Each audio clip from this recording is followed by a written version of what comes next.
Hi everybody.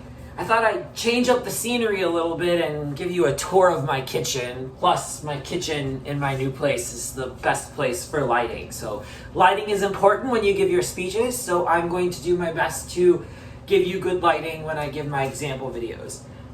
Now, I wanted to give you an example of a successful introduction and a conclusion.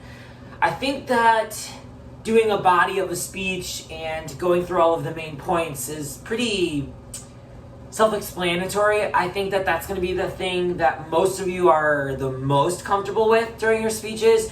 So I'm not going to give an example of how to ebb and flow through the body. You're going to have some assignments in this next portion and some videos to watch that I think will do just that. But I wanted to give you an example of what a solid, in my opinion, introduction sounds like and how to connect that introduction with a conclusion. So I'm going to kind of skip the middle for you and just do the beginning and the end. And you'll know going into next week, you'll read a little bit more about your informative speech, and your informative speech has to be about your culture. So you're going to want to pick some element of your culture. Maybe it's a tradition that you celebrate, a dish that you cook for a holiday, parade that you go to, some element about your cultural identity to then inform and teach the class about. I don't want to take anyone's culture, so I'm not going to give an example of a cultural speech. Instead, I'm going to use Star Wars, here's my little stormtrooper here, as a fun, cute, clever, creative example of an intro and a conclusion. Star Wars is one of my favorite movies ever. I've seen all of them in the movie theater except the original trilogy. Obviously, I wasn't, old enough to go see those in the movie theater.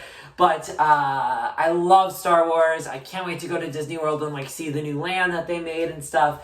So I'm going to give you an intro and a conclusion speech about the Death Star. So this is what my introduction and this is what my conclusion for a speech about Star Wars' Death Star might sound like. Now, keep in mind, it is my hopes that you've read both of the text chapter and the PDF that I've posted. If you haven't read that yet, pause this video because this isn't going to make any sense. So my intro and my conclusion is exemplifying the steps that you're supposed to follow in that Introductions Matter PDF that you read and the couple of pages at the end of whatever chapter it was, 7, I think, regarding your conclusion. So intro, conclusion on the Death Star. Here we go. Every morning, Luke likes to exit his dome home and walk across the sandy shore of his home planet Tatooine and stare up in the sky. And there he sees the 3 beautiful moons of his home planet. Now Luke loves looking up into the sky and seeing these moons because to him, these moons resemble hope. That there's something more out there in the galaxy than just the sandy grounds and farming lifestyle of his home planet Tatooine. But one day, young Luke exits his dome home and walks across the sandy shores of his home planet Tatooine and stares up into the sky and, he only sees 2 moons. So he turns to his uncle and says, "Uncle, what happened to the 3rd moon up there in the sky?" And his uncle looks at him and says, "Well, little Luke, that 3rd moon was the target of the Galactic Empire's Death Star. And last night, it was blown to smithereens."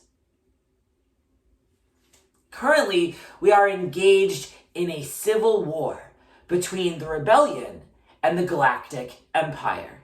And the Galactic Empire has developed a weapon that they are calling the Death Star that has the capability to not only destroy planets like the moon or moons like the of Tatooine, but full-on planets.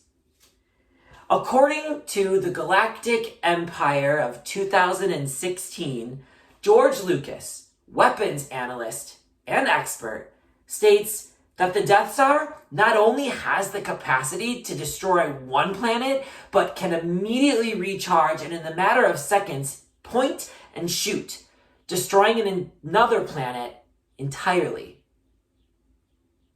Now, while the Death Star may have its sights set on the planet of Alderaan first, guess which planet it's turning onto next? That's right, our home planet, Tatooine. So, if the Death Star is the most influential and powerful weapon to have ever been built in our galaxy, it's critical that during times of war, we understand this weapon's full potential. So today, we will first examine the Death Star's construction, before second, talking about the power it holds, before third, finishing it off with its staff. So that's the introduction. Notice what I did. I opened the intro with narration. I used a story about young Luke and how he looked up into the sky and saw his 3 little moons. This is a way to hook the audience.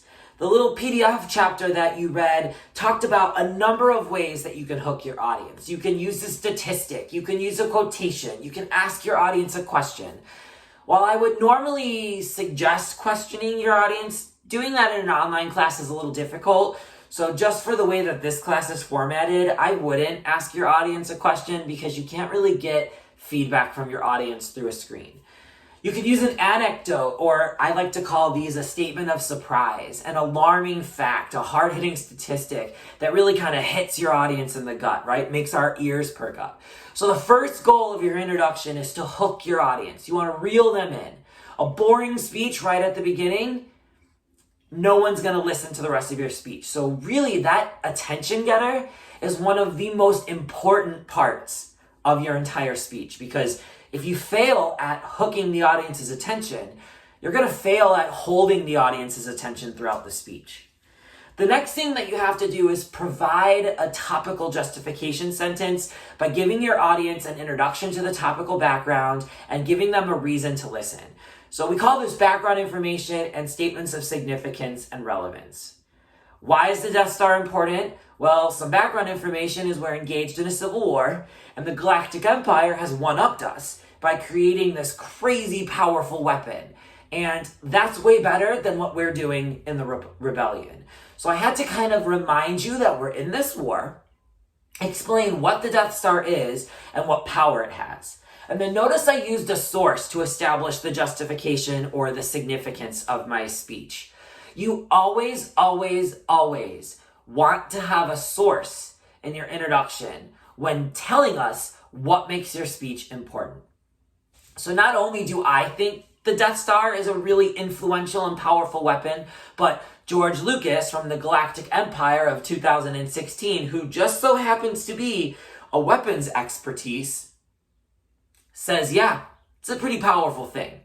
So you want to make sure, and next week you're going to learn about sources and citations and how to say them out loud in your speech, but every single speech needs a source in your introduction to establish why your topic matters. What makes this information about your culture or about your problem or whatever it is you're giving a speech about important to everyone around the world? The next thing that you have to do is really motivate your audience to listen. So it's not enough to just explain what makes your topic important, right? We have this big, powerful weapon that can destroy planets in seconds, but you have to really relate that information back to your audience. We call this relevance. So yeah, there's this powerful weapon, but how does that matter to me, an audience member listening to your speech? Why should I care that the Galactic Empire is creating this weapon? Well, you should care because after it destroys the planet Alderaan, it's going to destroy our planet, Tatooine. So if we don't learn about this weapon and stop it, they're going to die and you're going to die. That's a really dramatic example, but you really, really, really need to tell your audience why this stuff matters, how it relates to them. All right, so your speeches need significance and relevance. That's going to be part of your rubric. It's going to be part of your grade. I'm expecting you to look up information, provide a credible source that tells us why your topic is important, and then relate that importance to your audience, specifically to them. So first you hook them, then you give us some background information, then you tell us, why this is important and how it relates to your audience, and then finally you have to state your thesis statement. What is your speech about? What is the central idea? In an informative speech, our goal here is to teach. So the audience outcome goal is to learn. So today we are going to learn about the Death Star. And to do that, you finally go into your preview. Your preview is the roadmap for your speech. And you should always have 3 main points. You should always identify them by first, second, third. I'm okay with you going first, next, last, first, then, finally, but you need some sort of chronological order that you're going in. So 1, 2, 3. And then you got to stick with that order throughout your speech. So in my intro, I said, first, we're going to learn about the Death Star's construction. Second, we're going to learn about its power. Before third, we're going to learn about its staff. All right? So I used a story. I gave my background information about the war. I justified my topic by bringing in a quote from a weapons analyst that explained the Death Star is super powerful, can recharge, and essentially eliminate 2 planets in the matter of minutes. I related it to my audience by saying, Alderaan is going to go first, but then our planet is going to go next. My thesis statement was, we need to learn about this weapon, and my preview was first, second, third. All right? That's the intro. Now I'm going to give a conclusion to that same speech. And in the conclusion, you really want to wrap everything up, tie everything together, and it should be short and sweet. So while your intro should be about 1 minute and 30 seconds, like 1 minute and 30 max, your introduction or your conclusion should really only be about 30 seconds. So you really want to spend less time summarizing your entire speech. I mean, we just heard you give it, right? I don't need you to say the whole thing over and over and over again. But you want to signal the end. You want to remind your audience what your thesis and preview statement, what your thesis statement was and your main points were. You want to provide a final thought in your conclusion. So one little tidbit, one little thought from your mind to us. And then you want to close the show by either bookending. So end the speech like how you began it. So I'm going to use a narration to return to the narration. Or you can do a zinger or a clincher or something, which is a cute, funny, it's usually a humorous or creative way to end.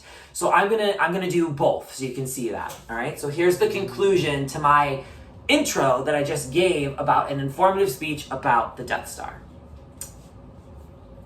Body, body, body, body, body. First main point, second main point, third main point. Conclusion.